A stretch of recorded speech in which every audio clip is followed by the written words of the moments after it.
Ruben? It's good How's to it see going? you. Going great. It's a Yeah, little good to see you. interesting over here as it is for you, and I'm sure most churches around the world. This isn't Yeah, something that it's crazy. It's not something that, just churches in one particular state are dealing with, but we're in a season right now that is quite literally affecting the entire world. yeah, which is all kinds of crazy. I don't think we've ever seen anything uh, hit the church as big as this has in recent times. Yeah, it's very So we are true. living in something we haven't experienced before. So Yeah. it's kind of crazy. It's very true. And so our hope with this, video today would just be to talk about how churches can address some of the major issues. Now that many churches have had to go from on-site to online, there are tensions that have become really amplified. Things like digital, there are always tensions there with, creative teams and maybe with the traditional model of the church. But now that it's gone all digital, those tensions really just seem to be amplified. And so our hope with this video is just to try to bring out some ideas that I think can help churches right now with engaging people online, and specifically with how to think about content. Content Mm, is one of the major pain points that most churches I know, next to maybe like streaming, content is kind of the next big pain point that I yeah, hear most from churches. Are you hearing that as well? yeah, yeah. I think from observing the internet for the last week or two, it's really clear that there is a need for content right now, and Yeah. there is a need for more than just a live stream on a Sunday. There is something more that we could do as a church globally that could really reach those people. I saw a statistic online, and it said that 71% of all adults online use Facebook, and I think that's just kind of a crazy statistic when you think about it. Of that 71% of people, all adults online, are in one place where you could reach them. Amazing. And I don't think the church has ever had that opportunity to reach that many people before, and to have them all in one place. So I think now more than ever, before this virus happened, it has been the time to reach people on Facebook and online. But actually, now this virus is happening, we haven't got a choice but to. If we're to keep up our reach as a church, then we need to adapt to what's happening right now. And one of the ways that we have to do that is to get online and get onto the social platforms. So let's talk about this for a minute. I think when we say going online, it really is about content. That is the sum of, many organizations' online presence has to do with Mm, content, and whether that's live content that's meant to connect with people and just give them updates, or that's devotional content that's meant to, provide inspiration and hope and, Bible teaching, or just posts to get them thinking about things. It all centers around content. So what we want yeah. to do today is really just share some ideas around how people can be thinking about this. So I'm going to go ahead and share, my screen here. One of the things we've provided here is what we call the content pyramid. We have been looking at this for many clients. We're working very closely with churches like Bayside Church out of the Bay Area in California, who's been hit really hard.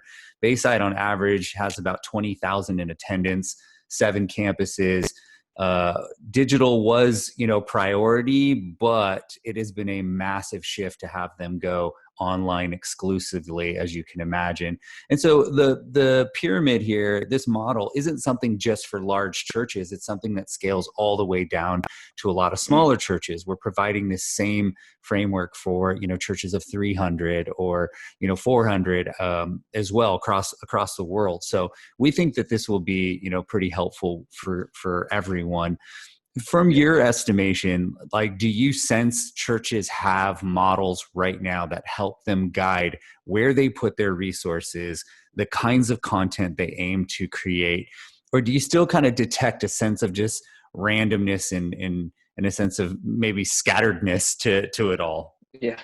I think there's in the last few years we've seen some organizations kind of pick up on this, and we've seen some content come out that helps churches to establish some kind of social media scheduling plan or some form of strategy. But I don't think that we're at the point where people are finding out how to do that for their own community of people, how that works. And even just using the stuff they've already made, the stuff they use on a Sunday, how they spread that across the week. I think Right. often people think it's a lot of work to put together a strategy or a social media schedule. But actually, when you break it down with what content you already have as a church and spread that across the week or the month, you actually end up with a lot of content that's really valuable, that hasn't taken much work. And so your return on investment is really high because you're just taking what you've already done, the work that the pastors have spent a lot of time into, and you're chopping that up, you're sending that out. And we're going to dive a little bit more into that in a sec. But I think it's really important to adapt this to your own church, to your own community. And yeah, just this guide and this document we've got here is a really good way of kind of using that as a template and then taking that and applying it to your own content that you're producing already. Yeah. So no matter what, you can be using this, starting today. And I love what you said about, churches having content already. The sermon in particular is the most expensive piece of content a church will make. You've got pastors at the highest level of the organization, obviously, spending 20 to 30 hours a week on this content. And for many, it still sits underutilized, either in hard drives or on a YouTube channel somewhere. And that's about it. So what we're going to talk about today is, at least like you said, from a fundamental standpoint, how we can start to look at that content and why it's important. I like to touch on this. There's 168 hours in every single week. This idea may not be new to people because it's been permeating through a lot of like church creative, sites, but 168 hours in the week. There's roughly in America 1 hour of church that happens in one day. We have calibrated much of our efforts in our programming and our content development to that 1 hour.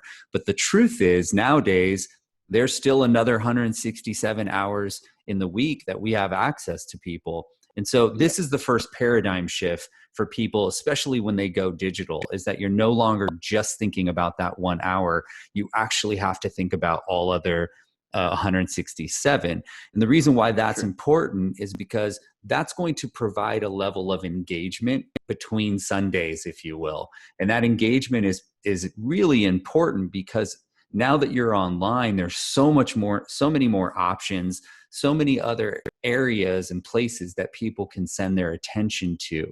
And so engagement becomes a really critical piece.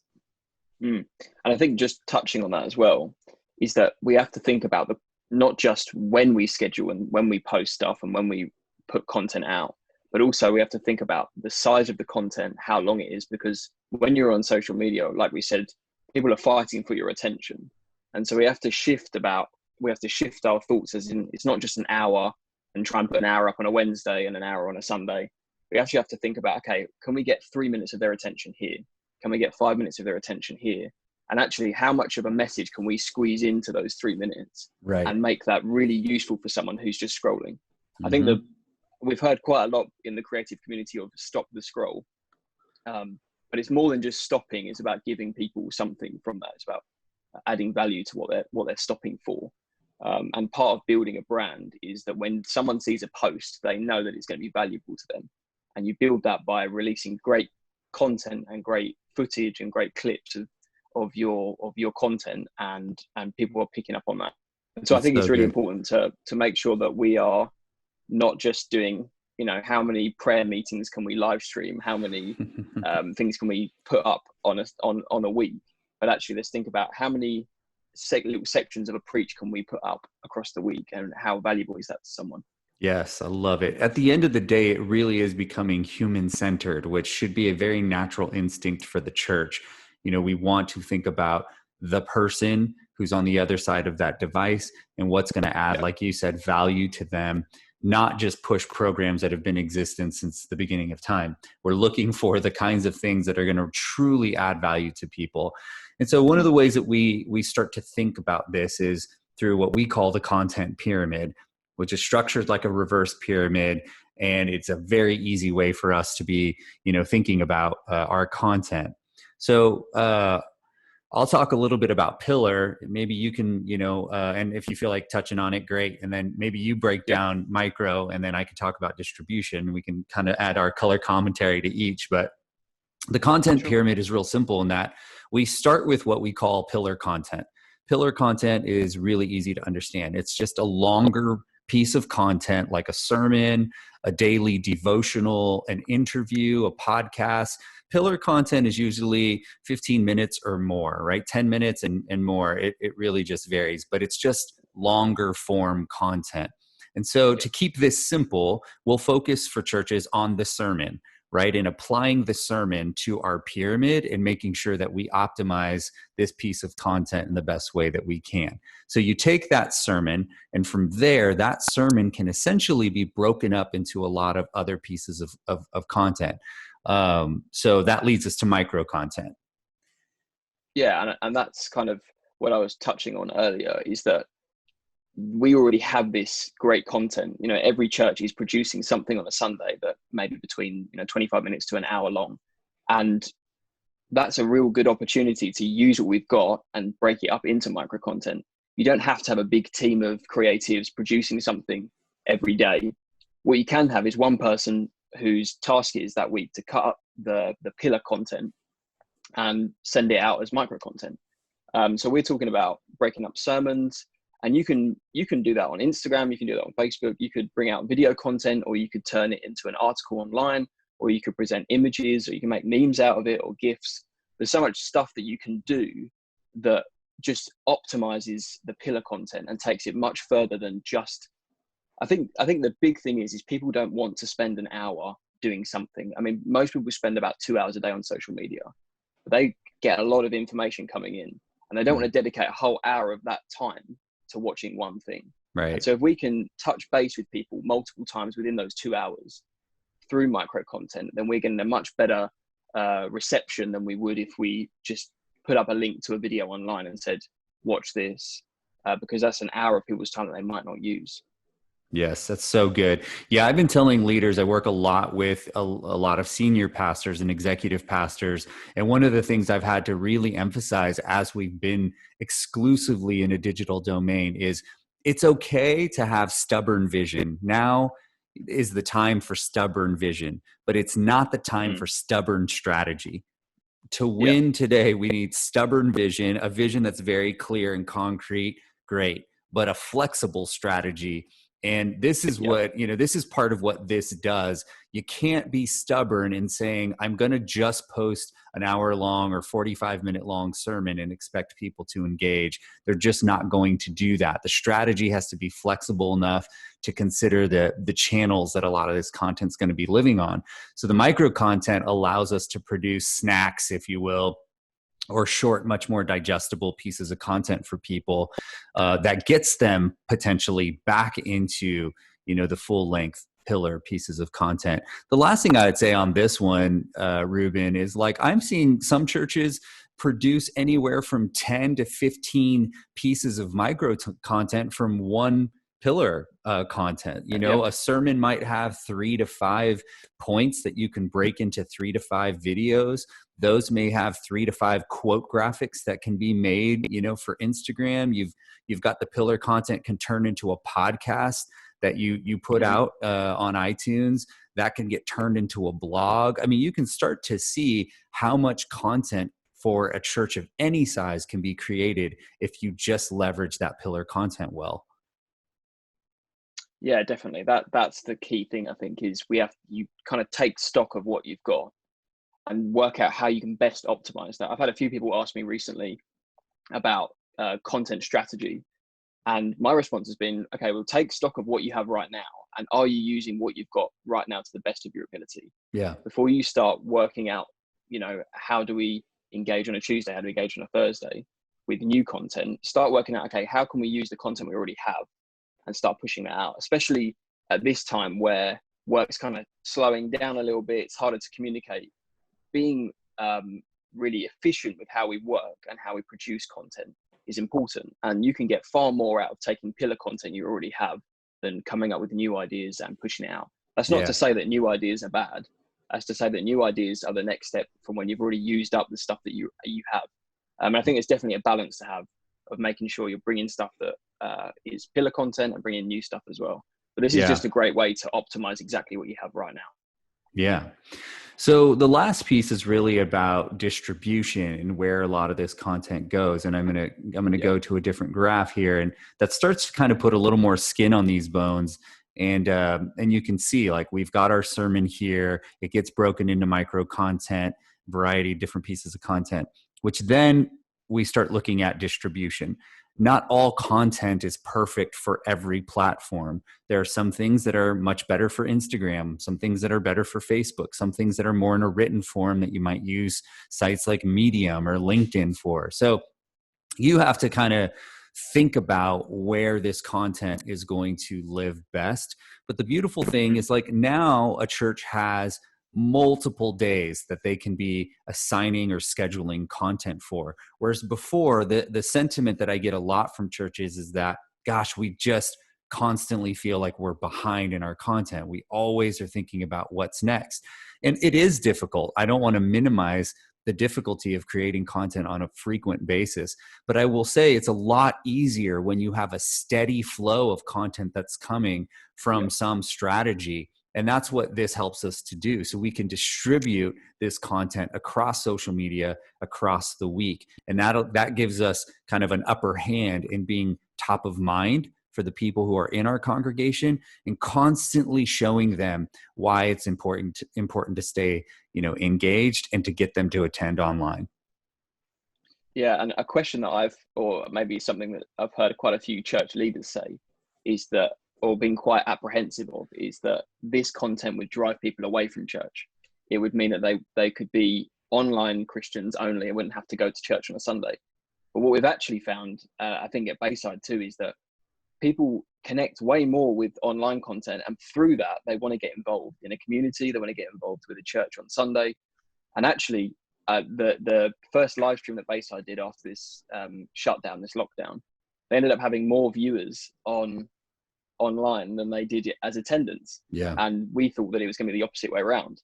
But it's just great to see that they go hand in hand. When you switch to online and when you start putting your resources into online content, you actually end up seeing a return in the real people that turn up to your church.